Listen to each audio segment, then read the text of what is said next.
Hey y'all, my name is Mary Morgan Howell, and today we're going to be talking about what it means to work out your salvation, which is what Paul talks about in Philippians 2 verses 12 through 18. Now, I am a professional wakeboarder, but today I've got my surfboard because I want to show y'all a little something. Hit it, Dad. So, as you can see, this naughty coat makes a pretty awesome wave. Now, I can sit here and look at it and know it creates an amazing wave, believe it's there, but the real fun happens when I'm actually out here experiencing the wave, feeling its push and its power.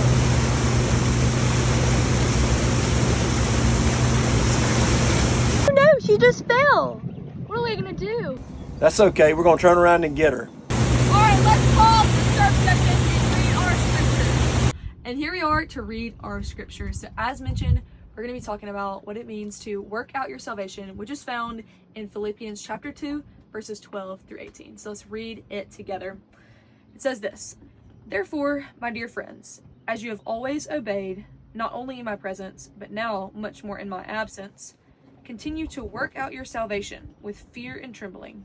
For it is God who works in you to will and to act in order to fulfill his good purpose. Do everything without grumbling or arguing, so that you may become blameless and pure, children of God without fault in a warped and crooked generation. Then you will shine among them like stars in the sky, as you hold firmly to the word of life. And then I will be able to boast on the day of Christ that I did not run or labor in vain. But even if I am being poured out like a drink offering on the sacrifice and service coming from your faith, I am glad and rejoice with all of you. So you too should be glad and rejoice with me." Awesome passage of scripture that is. Let's go back to verse 12 where it says, "Work out your salvation with fear and trembling." What does it mean to work out your salvation? Obviously, we know that does not mean you have to earn your salvation, because there's absolutely no way you can earn your salvation. The Lord grants us to that for free, as we read back in Philippians 1. But working out your salvation simply means living out your salvation, living outward the transformation that has occurred on the inside of you. It looks like living as Jesus did. It looks like forgiving. It looks like turning the other cheek. It looks like following God when it's really, really hard. It looks like living like Jesus. So how does all that surfing tie into this?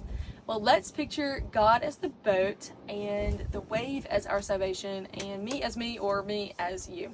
So the boat's going to create that awesome wave whether I choose to use it and get out on it or not. Same is true for God. He gave us our salvation whether we choose to accept it or not.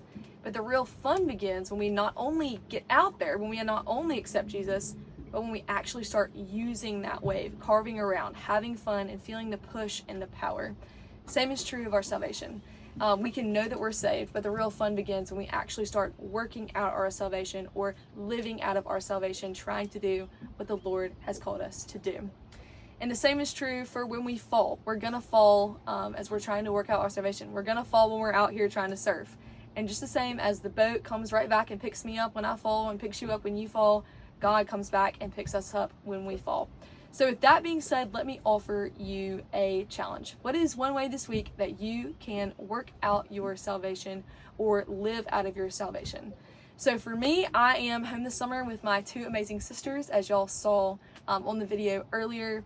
And what I would like to do is, instead of making fun of them or just kind of kidding around, I want to use my time with them to build them up, encourage them, and let them know how loved they are and how awesome they are in Jesus. So pray, find your challenge, and do it this week. See y'all later.